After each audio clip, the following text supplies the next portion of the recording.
किसी गांव में एक मोची रहता था। उसके सिर्फ एक ही बेटा था। जब वो लड़का जवान हुआ तो उसने देखा कि उसका बाप रात दिन मेहनत करके जूते बनाता है, फिर भी उन्हें चैन से 3 वक्त की रोटी नसीब नहीं होती। ये भी कोई जिंदगी है? मैं तो जूते बनाने का काम कभी नहीं करूंगा। एक दिन उसने अपने बाप से भी यही बात कह दी। मोची ने कहा, बेटा, अपने बाप दादा का काम छोड़कर तू और कौन सा काम करेगा? मोची के बेटे ने, जिसका नाम शामू था, कहा, मैं कोई बड़ी नौकरी करूंगा। बेटे की बात सुनकर मोची ने कहा, ना पढ़ा ना लिखा, नौकरी क्या करेगा? लेकिन शामू अपनी जिद पर अड़ा रहा। एक दिन उसने सिपाहियों जैसा लिबास पहना और एक तलवार कमर से लटकाकर निकल पड़ा। चलते चलते वो एक बादशाह के महल के पास पहुंचा। दरवाजे पर ही दरबान ने उसे रोक लिया और पूछा, क्या काम है? किससे मिलना है? शामू ने सीना तानकर कहा, मैं 7 सरों वाले अजदहे को खत्म करके आ रहा हूँ। मेरा नाम जंग बहादुर है और मुझे बादशाह सलामत से मिलना है। दरबार ने यह खबर बादशाह के पास भिजवा दी। थोड़ी ही देर के बाद अंदर से शामू यानी जंग बहादुर का बुलावा आया। वो अकड़ता और शान से चलता हुआ बादशाह के पास पहुंचा। बादशाह ने पूछा, क्या चाहते हो नौजवान? शामू ने फिर सीना तानकर कहा, मैं बहुत बहादुर हूँ और मैंने 7 सरों वाले अजदहे को मारा है। मैं फौज में भर्ती होना चाहता हूँ। बादशाह ने खुश होकर कहा, हमें ऐसे ही बहादुरों की जरूरत है। आज से तुम हमारे फौजी हो, तनख्वाह भी अच्छी मिलेगी। अब शामू आराम से वहां रहने लगा। एक दिन बादशाह ने उसे बुलाकर कहा, देखो बहादुर, हम और हमारी रियाया आजकल सख्त परेशान हैं। करीब के जंगल में एक देव रहता है जो रोजाना हमारे जानवरों को और आदमियों को उठाकर ले जाता है। तुम बहादुर हो, तुमने 7 सरों वाले अजदहे को मारा है, इसलिए तुम उस देव से भी लड़ सकते हो। मैंने देव से मुकाबला करके उसे खत्म करने के लिए कई बहादुर फौजों की टोलियां भेजी, लेकिन देव सबको मारकर खा गया। शामू ने कहा, यह कौन सी बड़ी बात है? मैं देव को खत्म करके ही दम लूंगा और उसका सर काटकर महल में ले आऊंगा। बादशाह शामू का जवाब और उसकी हिम्मत देखकर बहुत खुश हुआ। उधर शामू भी देव को मारने का वादा करके अपने कमरे में चला आया। कहने को तो उसने बादशाह से कह दिया था कि उसने 7 सरों वाले अजदहे को मारा है, लेकिन सच बात तो ये थी कि शामू ने आज तक तलवार नहीं चलाई थी। फिर भी वो घबराया नहीं। वो अच्छी तरह जानता था कि देव को ताकत से नहीं बल्कि अक्ल से हराया जा सकता है। देव ताकतवर तो बहुत होते हैं, लेकिन उनमें अक्ल बिल्कुल नहीं होती। चुनांचे उसने फैसला किया कि वो देव से जरूर मुकाबला करेगा। ये सोचकर सबसे पहले उसने चावल के चूरे में राख और कोयले के छोटे छोटे टुकड़े मिलाकर उन्हें पत्थर जैसा बनाया और एक थैले में रखकर जंगल की तरफ चल पड़ा। जंगल में कुछ दूर जाने के बाद उसे देव का घर नजर आया। देव दिन के वक्त अपने घर में नहीं रहता था, इसलिए शामू करीब के एक घने दरख्त पर चढ़कर छुप गया और देव का इंतजार करने लगा। शाम के वक्त उसे दूर से देव आता हुआ नजर आया। उसने अपने कांधों पर 2 बैल उठा रखे थे। देव बड़ा भारी भरकम और खूब लंबा तड़ंगा था। जब वो आगे बढ़ने के लिए उसके रास्ते में आने वाले दरख्तों की टहनियां हटाता तो वो दरख्त से टूटकर नीचे गिर जाती। आहिस्ता आहिस्ता देव उस दरख्त के पास पहुंचा जिस पर शामू बैठा हुआ था। देव ने उस दरख्त की टहनियां अपने रास्ते से हटाई तो उसे दरख्त पर बैठा हुआ शामू नजर आ गया। उसे देखते ही देव खौफनाक अंदाज में हंसते हुए बोला, वाह, आज तो आदमजाद खुद ब खुद आ गया। आज तो खूब लजीज खाना पकेगा। फिर उसने कहा, ए लड़के, कौन है तू? शामू ने गर्दन उठाकर कहा, मेरा नाम जंग बहादुर है और मैंने 7 सरों वाले अजदहे को मारा है। मैं बहुत ताकतवर हूँ। अपने हाथों से सख्त पत्थरों को भी रेजा रेजा कर डालता हूँ। देव ने मुस्कुराते हुए कहा, ऐसी बात है तो फिर बताओ जरा कुछ पत्थर तोड़कर। शामू ने अपने थैले से चावल, राख और कोयले से बने हुए पत्थर निकाले और उन्हें हथेली पर रखकर मसल दिया। पत्थर रेजा रेजा हो गया। देव तो था ही बेवकूफ। उसने सोचा, ये लड़का सचमुच बड़ा ताकतवर है, इससे मुकाबला करना आसान नहीं, इसे दोस्त बना लेना चाहिए। चुनांचे देव ने शामू से दोस्ती कर ली और उसे लेकर अपने घर आ गया।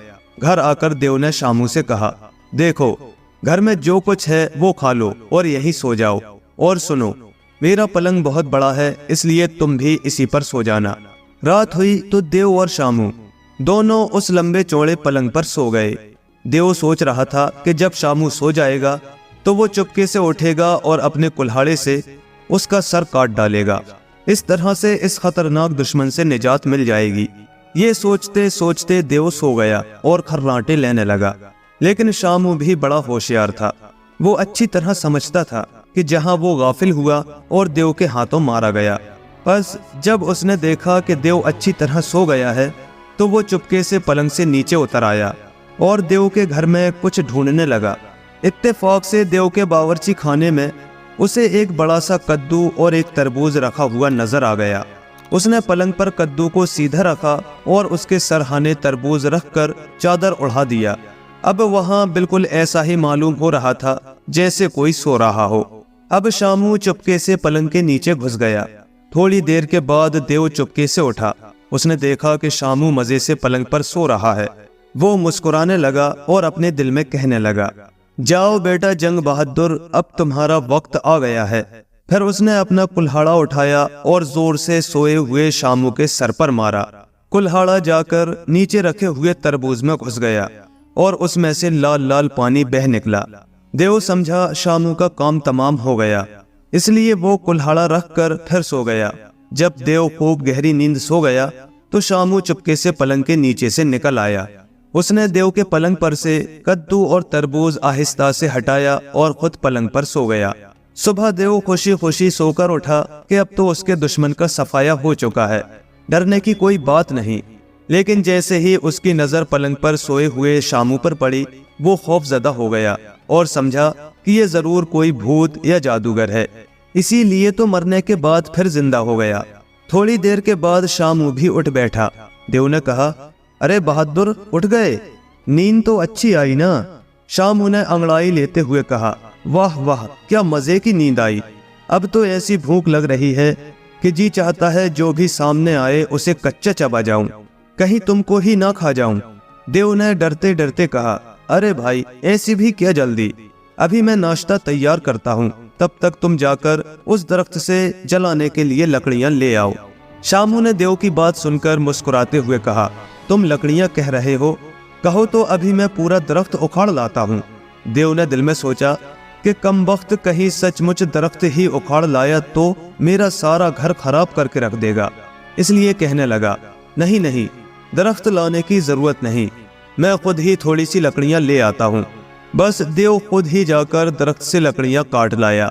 अब उसने शामू से कहा, जब तक मैं चूल्हा जलाता हूँ तब तक तुम इस डोल में कुएं से पानी भरकर ले आओ। शामू ने कहा, डोल में पानी क्या करोगे?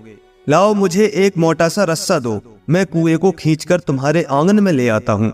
अब देव फिर सोचने लगा कि अगर इसने कुआं आंगन में लाकर रख दिया तो मुसीबत हो जाएगी, इसलिए वो खुद ही जाकर डोल में पानी ले आया। अब उसने 2 देगों में खाना पकाया। जब खाना पककर तैयार हो गया तो शामू बोला, तुम ये मत समझना कि मैं तुमसे खाने में भी कम हूँ। मैं अगरचे तुम्हारे सामने एक बौना नजर आता हूँ, लेकिन खाना खाने में तुम मुझसे जीत नहीं सकोगे। देव ने कहा, तो हो जाए बाजी इसी बात पर। अब दोनों अपने अपने सामने एक एक देग रखकर खाने बैठ गए। देव ने चावल और बैंगन की तरकारी पकाई थी। शामू ने बड़ी होशियारी से एक बड़ा सा थैला अपने कुर्ते के नीचे पेट के साथ बांध लिया था। वो थोड़ा सा खाना मुंह में डालता और बाकी खाना देव की नजर बचाकर थैले में डाल देता। थोड़ी ही देर में दोनों की देगें साफ हो गईं। देव ने कहा, देखो, मैंने भी तुम्हारे बराबर ही खाना खाया है। शामू ने कहा, लेकिन तुमने तो खाना चबा चबा कर खाया है, मैं तो बैंगन और चावल सालिम ही निगल गया हूँ। देव ने शामू के पेट को बगौर देखते हुए कहा, ऐसा हो ही नहीं सकता कि तुम इतने बड़े बड़े बैंगन भी चावल के साथ बगैर चबाए हुए निगल जाओ। शामू ने कहा, मैं झूठ तो नहीं कहता, कहो तो अभी अपना पेट चाक करके दिखला दूं। देव ने शामू से कहा, हाँ, जब तुम अपना पेट चीर कर दिखला दोगे तब तो यकीन आना ही पड़ेगा। देव की बात सुनकर शामू ने एक बड़ा सा चाकू निकाला और अपने कुर्ते के अंदर हाथ डालकर अपने पेट के साथ बंधा थैला बीच में से चीर दिया। थैले में से सालिम चावल और पके हुए बैंगन बाहर निकल आए। देव देखकर बहुत हैरान हुआ। अब शामू ने कहा, तुमने जरूर चबाकर खाया है। देव ने कहा, नहीं भाई, मेरा मुंह और पेट तो बहुत बड़ा है, इसलिए मैं भी बैंगन और चावल पूरे पूरे ही निगल गया हूँ, मेरा यकीन करो। शामू ने कहा, जब तक तुम अपना पेट काट कर नहीं दिखाओगे मुझे यकीन नहीं आएगा। देव बेवकूफ तो था ही, उसने भी एक छुरे से अपना पेट फाड़ डाला। पेट फटते ही खून का फव्वारा उड़ने लगा और देव दर्द के मारे तड़पने लगा। देखते ही देखते देव ठंडा हो गया। शामू ने देव के कुल्हाड़े से उसका सर काटकर अपने थैले में रखा और वापस हुआ। जब महल में पहुंचकर शामू ने देव का सर बादशाह के कदमों में डाला तो बादशाह शामू की बहादुरी से बेहद खुश हुआ। उसने अपनी बेटी की शादी शामू के साथ कर दी। बादशाह के मरने के बाद शामू उस मुल्क का बादशाह बना। उसने अपने बाप को भी महल में बुलवा लिया। इस तरह शामू ने अपनी अक्लमंदी और बहादुरी से एक मुल्क की बादशाहत हासिल कर ली और आराम से रहने लगा। प्यारे दोस्तों, कहानी अगर पसंद आई हो तो लाइक करें, शेयर करें और ऐसे ही मजीद दिलचस्प किस्से कहानियों के लिए चैनल को भी सब्सक्राइब जरूर कर लें। शुक्रिया।